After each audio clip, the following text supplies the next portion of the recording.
I lost my daughter from 14, 15, 16. She started doing drugs. That put her on the path of drug addiction, continued down that path, and eventually killed herself with her addiction. And then if you fast forward, my two grandsons, they both were victims to fentanyl. Why would that happen? Why would that happen to two of my grandchildren? You know, that puts you at some place where you have to figure out, how am I going to survive this?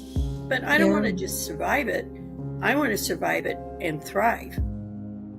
Welcome to Soul Sisters Get Real, the show that goes deep in who we really are and why we are really here. We're your hosts, Karen from the States. And Eleni from Australia. We've had heartfelt conversations as soul sisters for years, and we're ready to share our truths, stories, and life lessons with you. And to inspire you to connect to your truest essence, which resides deep within your soul. There'll be tears, there'll be laughter, and there'll be no holding back. So sit back, relax, and let's get real about the things that truly matter. Hello, beautiful people. Welcome to another episode of Soul Sisters Get Real. This is your host, Eleni and Karen, and in today's episode, we're going to be talking about gratitude. How do we hold gratitude when something unimaginable has happened to us? With our guest today, her name is Sharon Magyar. She has lost her daughter and her two grandsons to drug addiction. She is the author of a book called Many Shades of Grief, Honoring the Brokenhearted.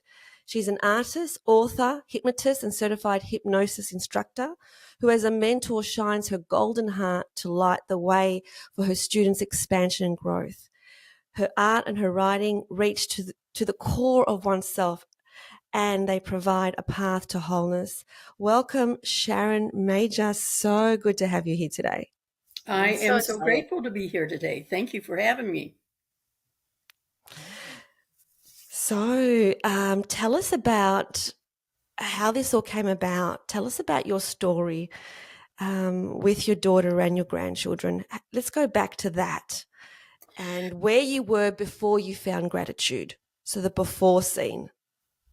Well, I guess what I want to say is sometimes it's hard to find gratitude when you're down in that deep, dark place where it's hard to see anything except the darkness.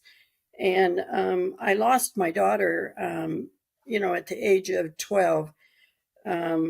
It's like some sort of veil dropped down over her face, and she just, you could see all the light go out of her eyes. And from that point forward, like from 14, 15, 16, she started doing drugs, and then that put her on the path of drug addiction, literally. We've been in and out of a therapist's office, and we had literally tried everything. She ended up marrying, had 4 children, and continued down that path, and eventually killed herself with her addiction. One of the things that we found out through, I always knew that there was something wrong with her, but I had absolutely no idea what it was. It's just a mother's intuition.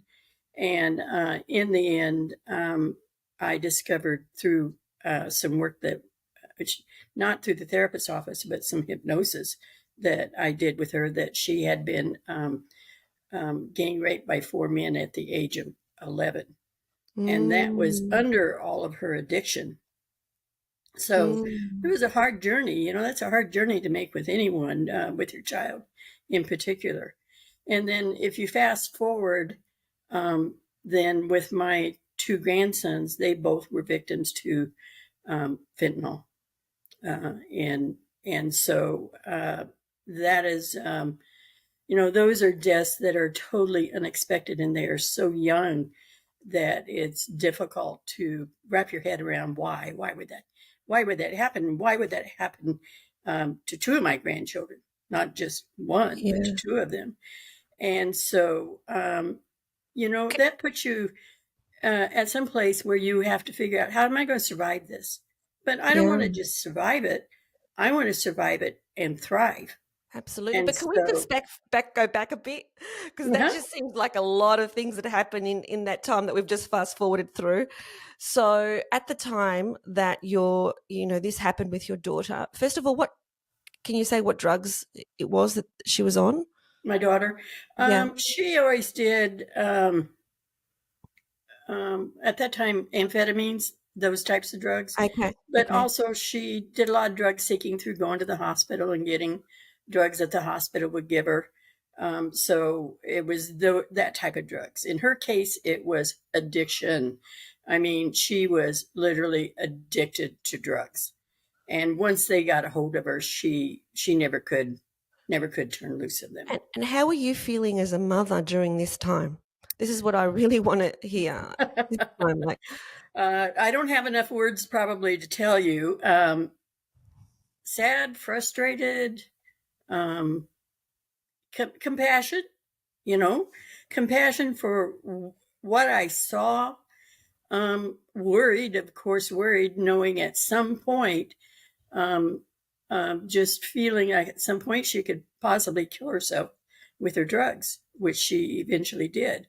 So all of those things, a lot of frustration with the medical field, because their way of dealing with it was just turn their eye the other way.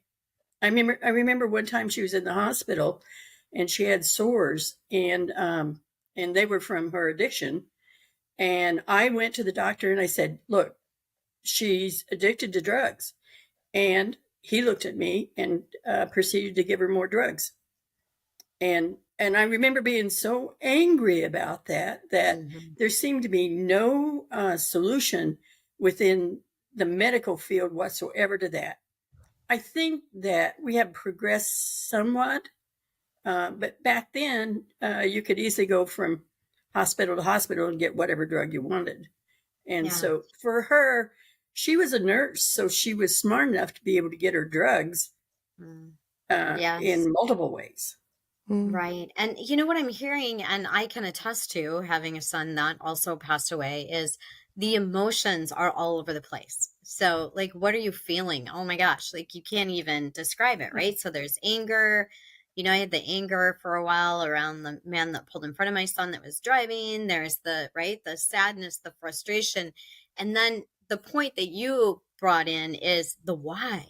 The why is a big question that we ask for quite a while before we find that gratitude. Well, and that seeking of why is really was in many ways my saving grace, because I needed answers to all this. You know, why does a person go down the road of addiction? That was number one. And really, what is addiction? Why can't people let it go? That was number two. And so I needed answers for that. And I needed answers for how do you survive grief and come out intact? So that was a big question. So that put me on the quest of, you know, what is grief? How does it, how do you work your way through it and come out on the other side intact? Yeah. And then to have it repeat, like you said, with your grandchildren, what was going on for you then? Well, here is the interesting thing about that. Of course, over the years, I've learned a lot, and I've learned how, you know, that patterns of behavior can be repeated down generationally. So my daughter actually died from mixing methadone with, at that point, she never drank earlier, but at that point she had picked up drinking the last few years in her life. I believe she mixed methadone with drinking. And so I feel like with her son, it would have been her son. I feel like with her son, what happened, I think that there was a generational thing that was passed forward to him. He died of methadone, the exact same drug. Wow. And mixing it with something else. And so when I look at that and I look at that trauma, so there was unresolved trauma with my daughter that I believe was passed forward to my grandson to play out in some way. So if you know that if your trauma is not resolved in one generation, it'll pass forward to further generations. And so I think that that's probably what happened with him. With my other grandson, he was just like many of the young kids today. he thought he actually, I believe, thought he was taking Xanax, and he was given a drug that was a horse tranquilizer with fentanyl in it, and it was enough horse tranquilizer 3 times what a person could. It was instant. His death was instant. Wow. So, And I have to, different circumstances. right, right. And I want to say that I met you at a hypnosis conference many years ago. And when my son Josh passed away, you were such a guiding light for me, and your grace and the way that you would speak about all of this loss in your life.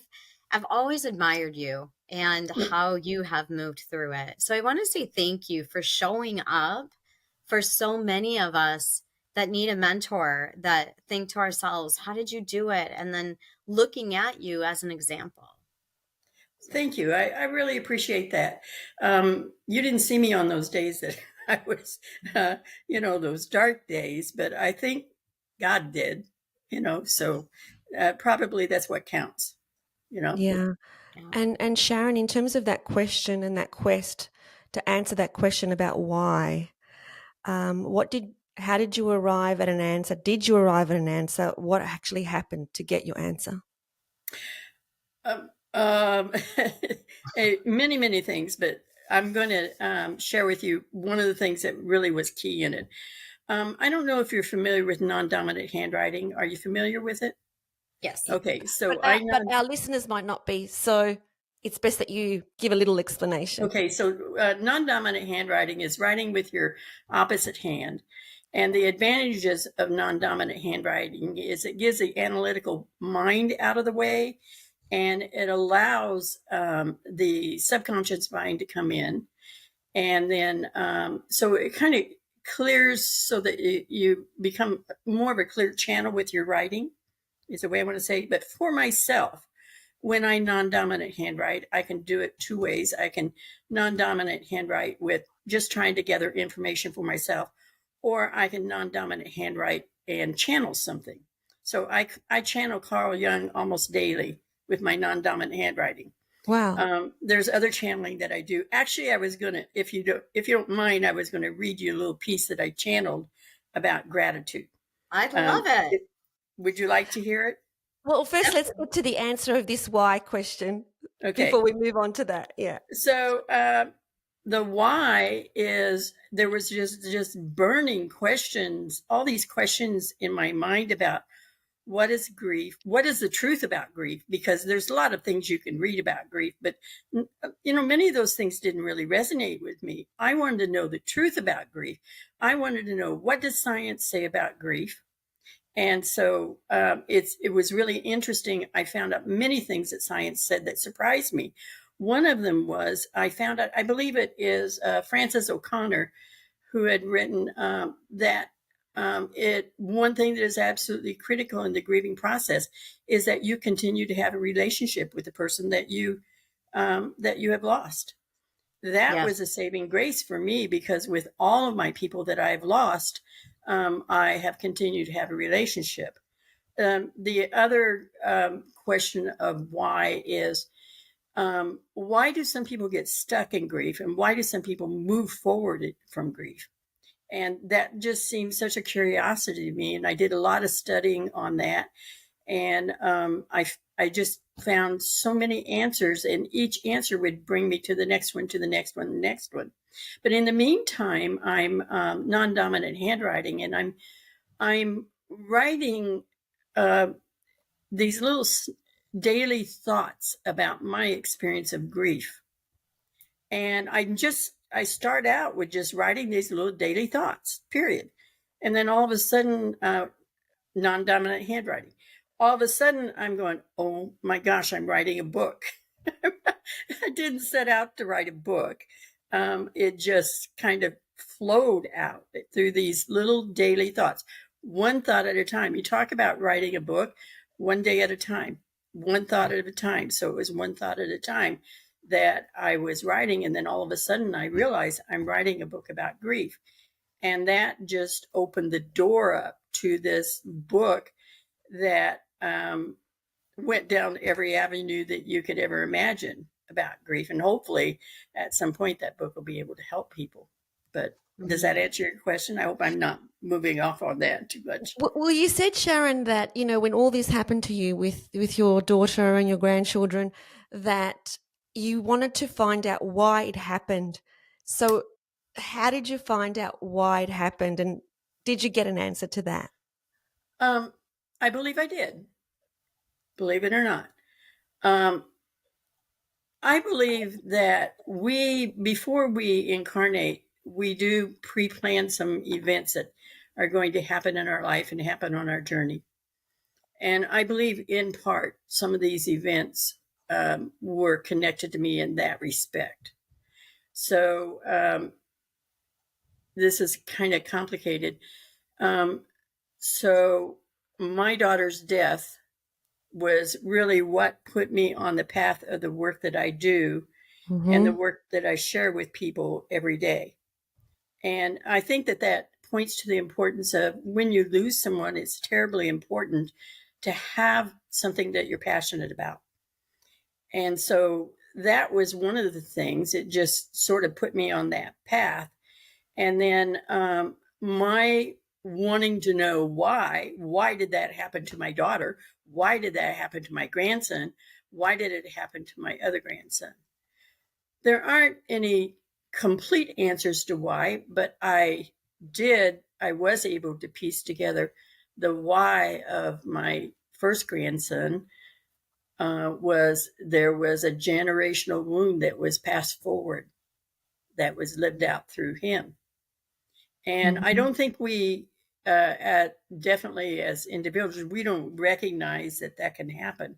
And so once I recognized, oh my gosh, that was played out. That was an unresolved trauma that was played out through her son, not her, but through her son. So that was, and that happened simultaneously to me, when they started publishing that you can fast forward soul wounds and trauma through your generations, up to 3 generations. And so as I'm learning this, I'm putting these pieces together about my grandson and my daughter, and I'm going, oh my gosh, it is a perfect example of why for him. The why of my youngest grandson, I'm not sure. I don't have the answer on that one yet. I'm sure that I'm asking. I'm sure I'm going to get the answer. You know what I'm saying? Yeah.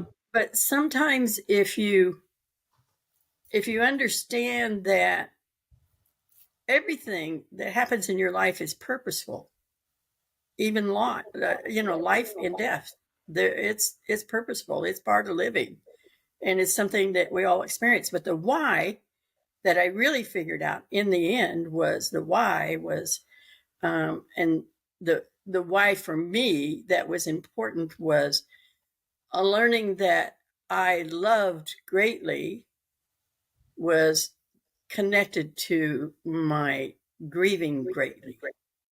Does that make sense? Yeah. So the Yeah. more you love, the more difficult that can make that grieving process in many ways. True. That is very profound. Yes. Totally, totally. And so that led you, you said a very important point, which is, that with your daughter passing, it led you to the work that you're doing today. Yes. So, she had her own soul's purpose is what she needed to do in her life. And you had your soul's purpose in being her mother. And you're giving this gift to the world about grief and gratitude. So tell us more about that and how that unraveled. Well, I think because I was so curious, it was just this burning curiosity for me. I just felt like I had to learn more and more and more.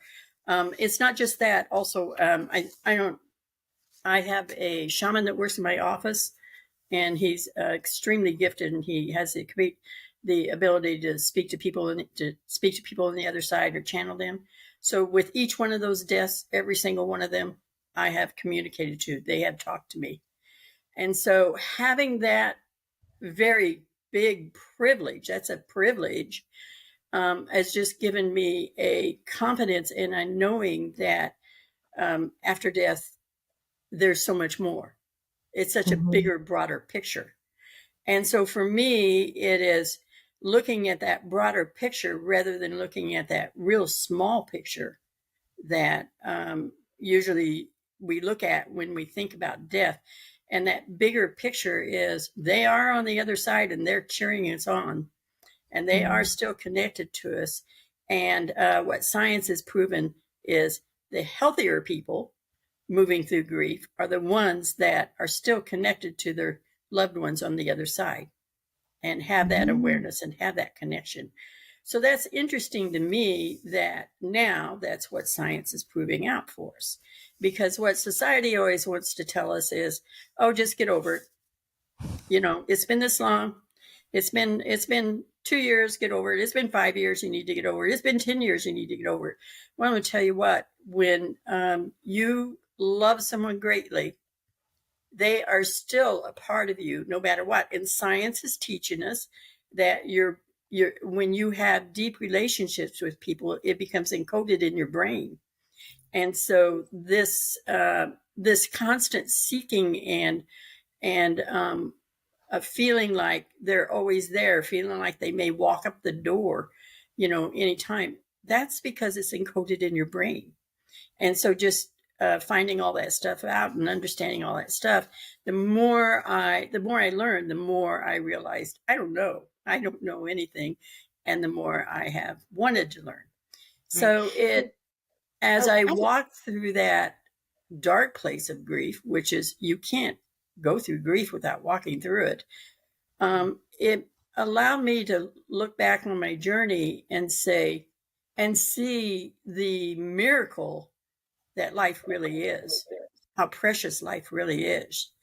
And it's given me a deep, deep gratitude for what that is now. So it's sort of like grief and gratitude. So experience the grief has given me the gratitude for who I am today, for where I am today, and for what I am today.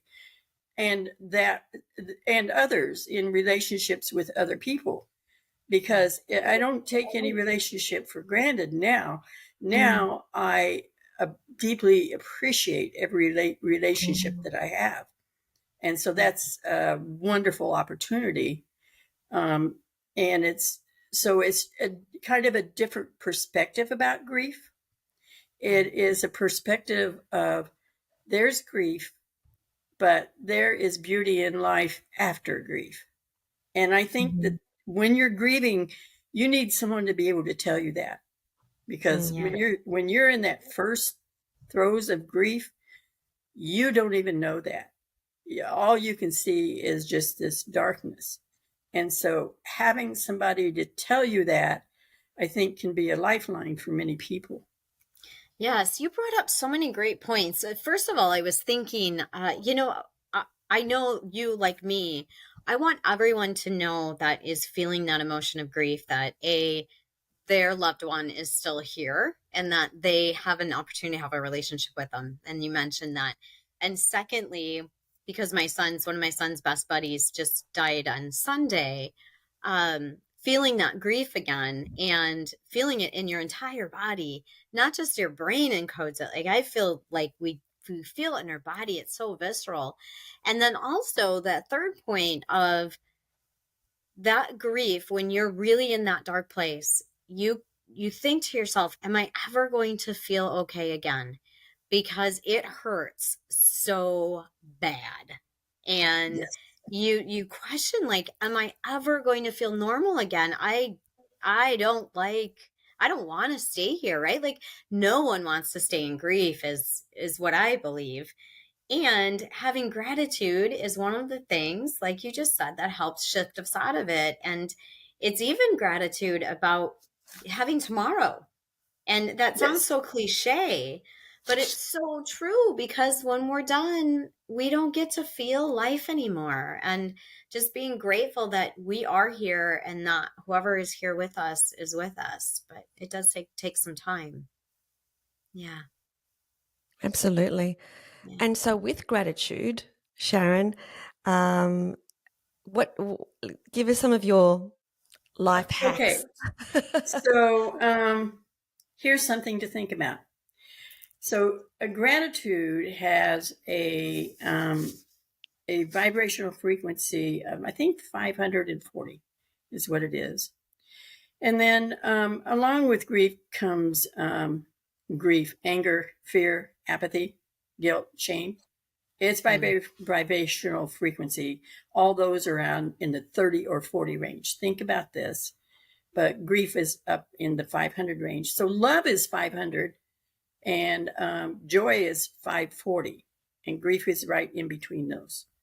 So if you think about your energy every day as you go through life, everybody is aware of energy, but everybody is not aware of energy, if that makes sense. All right. So, when you roll out of bed in the morning, when your energy's low and you're not feeling quite right and your energy's off. And you also know when your energy is way up there and you're really high and feeling really good. And when you talk to someone and they give you really good energy, you feel great when you walk away from them. Or you talk to someone and all they do is complain and complain and complain, and they suck out your energy and you just feel like a deflated balloon by the time you walk away from them. So if you're in grief, your energy is like in that 50-40 range. It's really, really low. And that's what's so hard about bringing yourself up out of grief. Your energy is deflated because it takes so much energy to grieve. It's diverted to grieve. And because it's diverted to grieve, then your available energy for everyday functioning is really, really low. So gratitude is so high up there that you cannot experience two emotions at one time. You can be grateful, and but you can't be grateful and feel shame at the same time. You know what I'm saying? You're either in the vibrational frequency of shame, or you're in the vibrational frequency of gratefulness. So the tricky part is that as you're walking down this grief road, as anyone's walking down a grief road, it doesn't have to be grief if you're just having a particularly sad day. When you focus on those things that you're grateful for, or you have gratitude for, it brings that vibrational frequency up to that 500, that mid 500 level. That's the same as like love and joy. And it pulls you up out of those lower vibrational frequencies. So that's why it's so important. I mean, people say, well, practice gratitude, practice gratitude, practice gratitude. But the reason it's important to practice gratitude is because it's a high frequency emotion. And so it counters those lower frequencies that you can have when you're grieving or sad or whatever might be going on in your life. So that's one of the reasons that's incredibly important for us to have that, to practice that frequency every day. But if you give me a second, I want to read what I channeled this morning. Yes, because please. I think it ties right into it. So this is a channel. Every once in a while, I'll channel the G. I can call him G. So I said, sorry, you channel the G? Is that what you said? God. I channeled God. Okay. Okay. Wanted to make sure we're on the same page. But I call him G when I'm writing. Okay. Okay. So I say, what do you want people to know about gratitude? And G says, to have a grateful heart is a higher frequency matching love. When you incarnate, you are open to receiving love, but as a society teaches you, you close your heart to love and gratitude. Have you ever seen a child when they examined a flower or an insect? Their heart is open and they are grateful for the experience. That is gratitude. Now, not just saying I'm grateful, but experiencing it with an open heart. You have to experience it in your heart. I hear your gratitude every day, and when I hear your gratitudes, I can shower you with blessings. Gratitude is a two-way road. I am grateful for your faithfulness. Have an awesome interview today. Aw, that's beautiful. That's lovely. That was my channeling for today. But I think there was points in there that are really, really important. And that is, as we get older, we might mouth we have gratitude, but we forget to feel it in our body. Mm. And you have to have both. You have to be able to both feel it in your body and say it at the same time. Yeah. Sharon, for those people who are still in that place, that dark place, that very, very dark place, for whatever reason, for whatever circumstances are going on in their lives, how can you help them to find gratitude?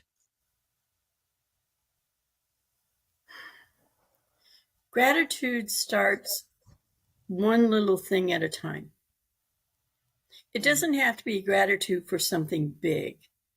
It can be gratitude for something small. So I had another channeling about gratitude, and it pointed out that you should, before you fall asleep at night, you should in your mind go through what you're grateful for that day. And that will set your sleep so that you'll sleep much better. And when you wake up in the morning, you say your gratitude before you put your feet on the floor. And that will set the vibrational frequency for that day. So if you have just one small gratitude that you woke up and you opened your eyes and you said, I'm grateful for this, what you have actually done is brought up your frequency to that 540 range or whatever it is instantly to start your day with. So I think that it's not as hard or not as big as most people think. Most people think, oh, I have to be grateful all day long, blah, blah, blah. You know, it's all this self-talk you get about how hard it is. It is not hard. Everybody, even in that dark place, everybody can find one thing that they're grateful for. So start with one thing. And it may be the same thing every day, but you brought your vibrational frequency up every day, even if it's the same thing every day, even if it's one small thing every day. Hey, we're not looking for big gratitudes. We're just looking for the emotion and the vibrational frequency of gratitude. Yeah, it's interesting you say that, because I used to, ask my clients to keep a gratitude journal, and the little trick was that they couldn't actually put the same three things again. So I used to say 3 things before you go to sleep, but they have to be different things the next day. And where I found the magic is that they would find, because they ran out of the big things, they could no longer be grateful for, they couldn't write, I'm grateful for my house, for my parents, for my children, for my partner, whatever. They had to then find, because it kept going, little things. Yes. And that's where the magic is, like the fact that the sun is shining on my skin, the fact that this beautiful flower, the fact that, I'm looking at this person and they've got this smile, the fact that I'm connecting this way. So I really believe that the magic with gratitude is in the small stuff, is in the little things, because there's magic everywhere. Yes. And then that's when you start stepping into having joy in life. And when you start stepping into having joy in life, then people respond to you, and you respond to people as well. And doors open to you that were closed to you before. And you can step into a place of, so one of the things that's hard about being in a dark place is you disconnect from God, you disconnect from creativity, period. So when that happens, when you disconnect from creativity, when you disconnect from creativity, that is an important piece that can bring you out of that dark place. So even if when I was in the worst of times, I made some of my best artwork, because it was about the art was about the expressing that loss that I didn't have words for.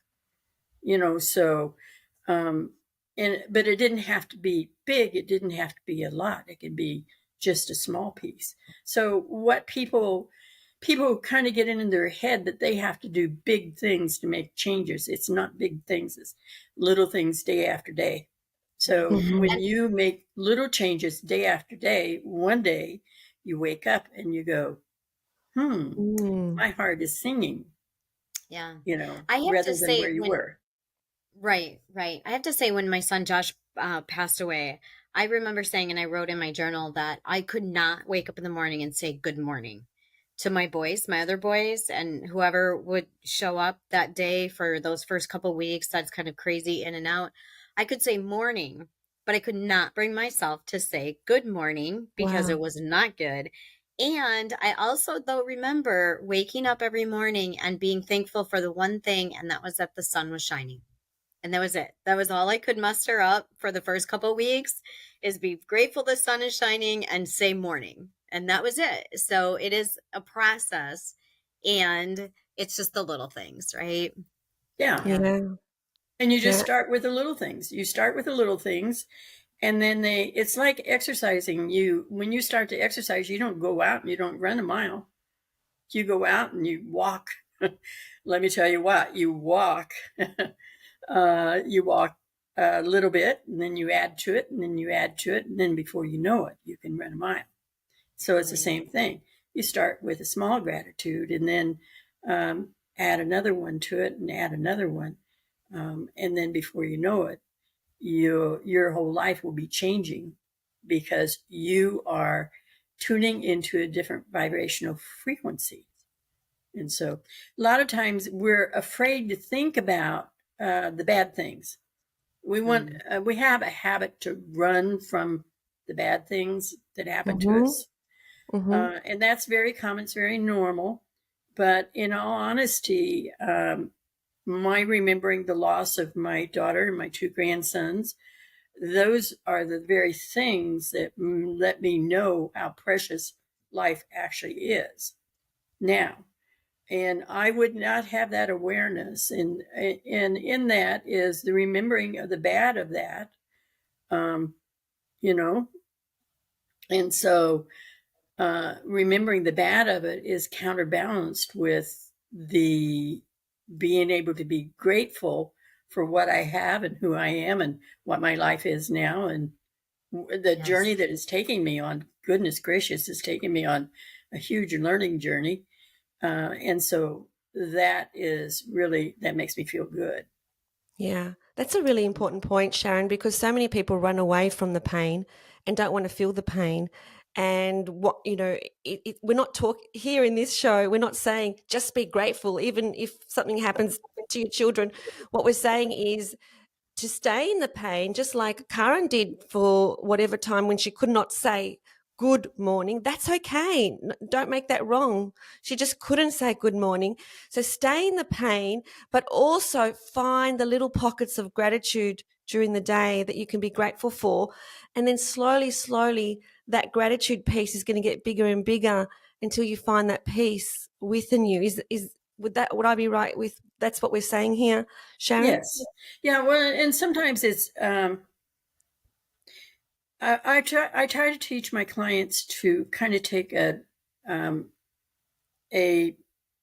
try to remember to, when they're down in that pain, to observe themselves Mm. and observe themselves in that pain. And if you can observe yourself in that pain, it is a very good way to move yourself through the pain on the other side of it, Yeah. rather than getting just completely demolished by it. So, in observing yourself, like you, Karen, you observed you couldn't say good morning. It was Mm. just morning, you know. Hmm. So being able to observe that, though, gave you the tool to eventually. Do you say good morning now? Oh, absolutely. Yes. Yeah. Yes, So absolutely. it was a tool that allowed you to be able to come to the point where you could actually say good morning, because you had this observation that I can't say good morning. That's not good, that's not bad. It's not about making judgment about where you are. So it is about having acceptance of where you are, because where you are is where you are. I had to accept losing my daughter. I had to accept losing my grandsons. It was very difficult. Losing my daughter was hard, but it was also difficult to lose my grandson, because I had to watch my daughter go through grief. Wow, that's hard. Mhm. Yeah. Yeah, for sure. So if there's one thing that you'd like to tell our listeners and our viewers, what would it be, Sharon? When you were powerful, we're all powerful. We all have the power to take ourselves where we need to go. But sometimes we forget that. So just remembering that you have within you the strength to do what you need to do and the power to get to where you need to go. That's all you have to remember. And the way and the how and the why of it, it'll kind of unfold. So, I mean, look at Karen, look at you. You lost your son. Look at how powerful you are. You're showing everybody how powerful you are. Thank And you. everyone has it within themselves to deal with whatever comes their way. But you have to remember that you're powerful. Wow. Tap into that. Thank you so much, Sharon, for shining your light, and really so much respect for your journey and the courage that it's taken to be where you're at, so that you are shining your light and you haven't, all these circumstances, these incredible circumstances that have happened to you, you've become even closer to who you really are by shining your light and helping others. So thank you so much. Thank you for having me today. It's an And honor. I want to say thank you for being an example for so many, because like I was saying to my son, it surprises me all the time that everyone experiences death, and everyone experiences death of their own body and themselves and those that they love. And it amazes me how it can be so painful and so hard, and yet everyone goes through it. And we need people like you in this world to help show us how to get through it. So thank you. Thank you. Thank you for having me. Thanks for watching. We hope you loved it. And if you did, please like this video and subscribe to the channel. And remember, always connect to your truest essence. And choose love. We'll see you next time.